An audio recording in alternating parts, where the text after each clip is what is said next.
전기차 보급 확대 등의 내용을 담은 미국 인플레이션 감축법 IRA. 전기차를 살 때 최대 7,500달러 보조금을 지급하는데 이 조건을 만족하려면 북미에서 차량 조립은 물론 배터리와 핵심 광물 역시 미국과 관련돼 있어야 합니다. 중국산 배터리를 사용하는 현대자동차의 GV70이 보조금 대상에서 제외된 이유입니다. 현대 기아차 같은 경우에는 원래는 이제는 작년까지만 해도 보조금의 지원을 받았었죠. 이번에 그 IRA 세부안에 들어오는 전기차들이 다 미국 차밖에 없습니다. 닛산, 일본 차도 못 들어갔거든요. 미국 반도체 산업을 육성하기 위한 반도체법도 부담이긴 마찬가지입니다. 미국에서 반도체 설비 투자에 나서면 보조금을 주지만 보조금을 받는 경우 중국 등 우려 대상국에선 반도체 시설을 확장하는 걸 제한하기 때문입니다. 중국에서도 공장을 운영하는 국내 반도체 기업으로선 또 하나의 불안 요소가 생긴 겁니다. 동일한 웨이퍼 양에다가 더 많은 반도체 칩을 생산을 하려고 하면 결국은 반도체 장비를 갖다가 중국으로 반입을 해야 되거든요. 근데 미국에서 지금 중국에 대한 반도체 장비 수출, 미국산 반도체 장비 수출을 통제하겠다고 했는데 작년에는 1년간 유예를 받았습니다. 그런데 그 유예 기간이 올해 10월로 끝나거든요. 미국과 중국이 앞다퉈 스스로 중심이 되는 공급망 재편에 나선 결과입니다. 중간에 끼어 어느 한 나라만 선택하기 어려운 우리나라로선 큰 도전에 직면한 셈입니다. 안 그래도 경제 성장률 부진이 이어지는 가운데 공급망 재편에 대응하면서 새로운 성장 동력을 찾아야 한다는 과제까지 안게 됐다는 평가가 제기됩니다. 그래서 반도체, 특히 에너지 관련 여러 제품들이 공급망 재편의 핵심이 된 상황입니다. 중국과 미국의 갈등 속에서 다른 산업 분야로 이런 공급망 재편의 효과들이 파급되어 나갈 것이라고 생각하고 있습니다. 일단 수출 다변화 등으로 공급망 재편에 대응하면서 궁극적으론 어떤 상황에서도 물건을 판매할 수 있는 강력한 제품 경쟁력을 갖춰야 한다는 분석이 나옵니다. YTN 주태현입니다. 미국 정부가 중국의 반도체 패권을 저지하려고 압박 강도를 높이자 중국은 지난달 말 보안 심사 강화를 명분으로 미국 마이크론에 대한 규제를 시작했습니다. 마이크론은 삼성전자와 SK하이닉스에 이어 세계 D램 시장에서 3위인 기업으로 지난해 매출 308억 달러 가운데 33억 달러, 약 11%를 중국에서 올렸습니다. 미국의 요청은 이 마이크론의 수출 공백을 삼성전자와 SK하이닉스 등 한국 기업이 메우지 말아달라는 것입니다. 영국의 파이낸셜 타임스는 미국 정부가 우리 정부에 이같이 요청했다며 윤석열 정부가 외교적 시험대를 맞고 있다고 보도했습니다. 그렇지 않아도 대중국 수출 감소와 실적 악화로 부진에 빠진 우리 반도체 업계는 고민이 더욱 깊어지게 됐습니다. 미국과 협력 관계를 가질 수밖에 없다라는 걸 염두에 둬야 되고 그 협력 관계의 수위를 어디까지 해야 되는지 그리고 우리가 무조건 미국 정부의 요구에 따라야 되는지 우리 정부와 기업 측은 미국의 요청에 대해 입장을 밝히지 않았다고 파이낸셜 타임스는 전했습니다. 하지만 중국의 물량 확대가 현실화할 경우 마이크론의 부족분 때문인지 정확히 알 수 없는 상황에서 기업이 미국의 요구대로 하기가 쉽지 않을 것이란 관측이 나옵니다. 우리는 반도체 공급국이잖아요. 이 공급하는 데 충실하면 됩니다. 우리가 잘못 공급하면 전 세계 전자제품 공급망이 혼란스러워져요. 국내 반도체 업계는 전례 없는 미국의 요구가 윤석열 대통령의 방미 직전에 나온 사실에 주목하고 있습니다. 업계는 큰 틀에서는 미국과 공동 보조를 취하되 경제 안보 논리로 기업의 이익이 훼손되는 일이 없도록 정부의 면밀한 대응을 주문했습니다. YTN 박홍구입니다.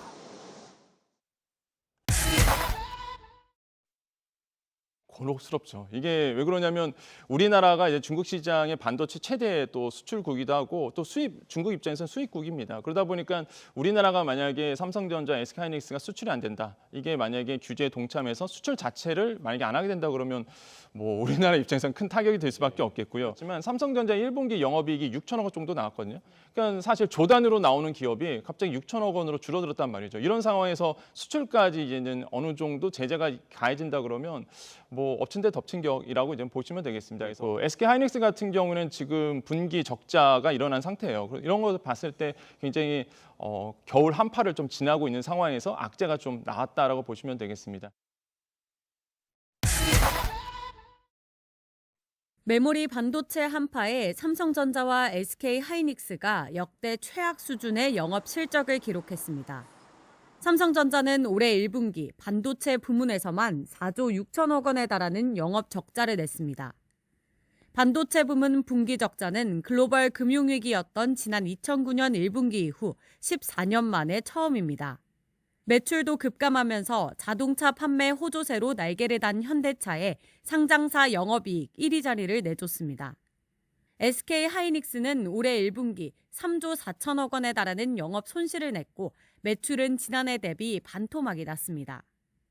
수급 불일치와 이로 인한 어떤 재고 수준은 그 정도와 규모 면에서 과거의 어느 때보다 심각한 상황이라고 판단이 됩니다. 글로벌 경기 침체 여파에 반도체 수요가 부진하고 재고가 쌓이면서 가격이 하락해 실적에도 타격을 입힌 겁니다.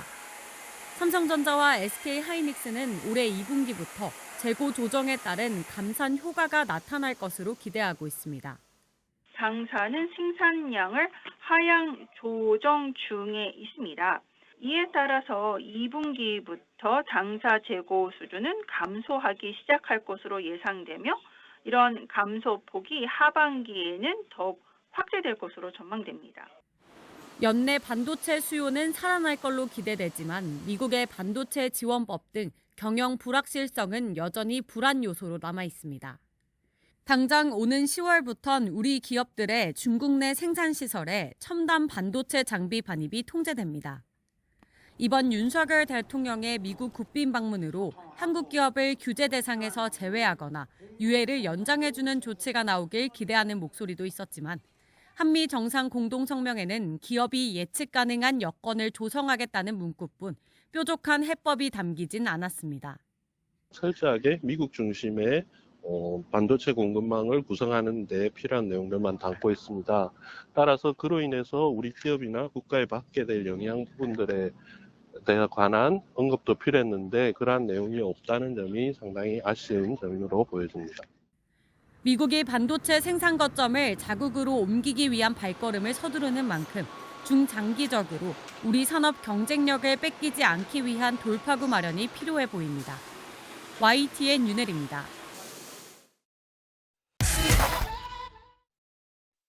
중국의 반도체 생산 기지가 있는 국내 기업들은 미중 반도체 패권 다툼 사이에서 이미 이중고를 겪고 있습니다. 미국은 반도체 원천 기술을 무기로 중국을 견제하기 위해 첨단 반도체 제조 장비를 도입할 수 없게 했고 보조금을 받은 기업은 10년간 중국 내 반도체 생산 능력을 5% 이상 확장할 수 없도록 했습니다. 여기에 더해 미국 민주당 의원들은 중국 경쟁 2.0이란 제목의 법안을 준비하고 있습니다. 이 법안의 내용은 공개되지 않았지만 중국에 대한 수출 통제를 강화하고 새로운 제재를 가해 첨단 기술이 중국으로 흘러들어가는 것을 막겠다는 게 미국의 구상입니다. We must make sure that we can prevent the Chinese government from using our own free society to acquire and even steal U.S. innovations and critical technologies. 이에 따라 인공지능 등 첨단 반도체에 대한 수출 규제가 더욱 강화되고 규제 범위도 다른 반도체 제품으로까지 확대될 것으로 보입니다. 현재로선 AI 반도체를 만드는 엔비디아 등 미국 기업이 주요 규제 대상이지만 국내 파운드리 산업이 영향을 받고 중국의 AI 반도체 수요 감소에 따른 메모리 타격도 우려됩니다. 내년엔 미국 대통령 선거까지 앞두고 있어 대중국 규제는 강해지고 그만큼 우리 기업들의 불확실성은 커질 수밖에 없습니다. 옛날처럼 이념의 싸움이 아니고 결국 경제 안보의 싸움으로 넘어갔지 않습니까?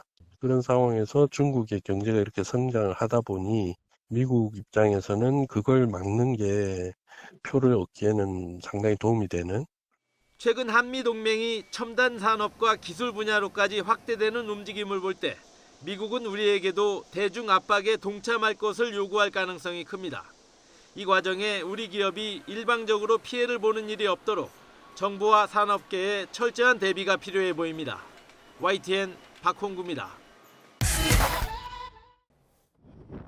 중국 당국이 국가안보를 이유로 미국 마이크론 반도체에 대한 구매 중단 조치를 내렸습니다.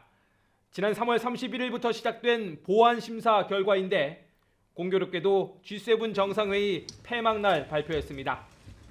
G7이 사실상 중국을 겨냥해 경제 강압에 공동 대응을 천명하자 반격에 나선 모양새입니다.